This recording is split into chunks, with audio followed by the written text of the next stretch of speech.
मला माहिती आहे की तुम्ही नुसते माध्यमकर्मी म्हणून नाही आलेला, तुम्ही सुद्धा या शिवराज अष्टकाशी नक्कीच पहिल्या चित्रपटापासून जोडले गेलेले आहात, म्हणून तुम्ही आज इथे आलेला आहात, प्रेमाने आलेला आहात, त्याबद्दल सगळ्यांचे खूप खूप धन्यवाद. अष्टक, शिवराज अष्टक हे अष्टक आता मी आत्ता म्हटलं तसं की ते महाराष्ट्राचं झालेलं आहे, किंबहुना ते भारताच्या बाहेर देखील गेलेलं आहे. कारण की आम्हाला अनेक मेसेजेस आणि फोन्स जे येत असतात देशाच्या बाहेरनं, ते मुद्दामून हा शब्दप्रयोग वापरतात, श्री शिवराज अष्टकातली पुढची मोहीम काय असेल, पुढचा चित्रपट काय असेल. आणि अनेकांनी आम्हाला मुद्दामून सांगितलं होतं की आम्हाला तुमच्या टीमकडनं स्वारी आग्रा हे बघायचंच आहे. त्यामुळे हा मुद्दा उपस्थित झाला होता की मधल्या काही काळानंतर की कोण आता महाराज साकारणार.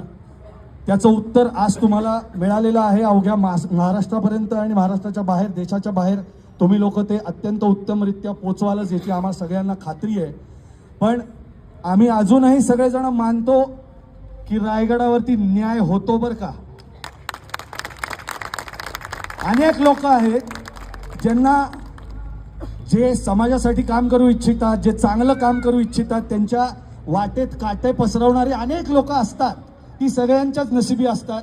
चांगलं काम करणारे टीमच्या नशिबी तर असतातच असतात. तर त्या सगळ्यांना हे उत्तर आहे की महाराज हे आजही आहेत, पुढेही राहणारच आहेत. त्यामुळे म्हणून मी म्हटलं पहिलं वाक्य की रायगडावरती अजूनही न्याय होतो बरं का. कोणीही या गैरसमजात राहू नये की हे काम बंद पडू शकतं, बंद पाडू शकतो, असं काही होत नाही. आम्ही खंबीरपणे इथं उभे आहोत आणि करायचे प्रयत्न तर अजूनही करा. आज तुमच्या माध्यमातून सांगतोय मी, फक्त नावं घेत नाहीये एवढंच आहे.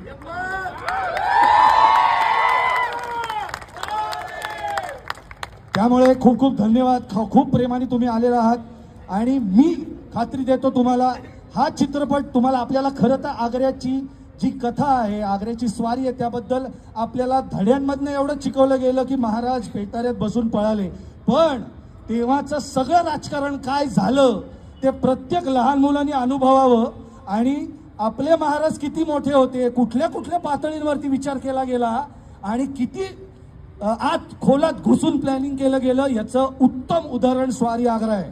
त्यामुळे मी पुन्हा एकदा जे पालक इथे आलेले आहेत सगळ्या छोट्या मुलांना घेऊन खूप खूप धन्यवाद.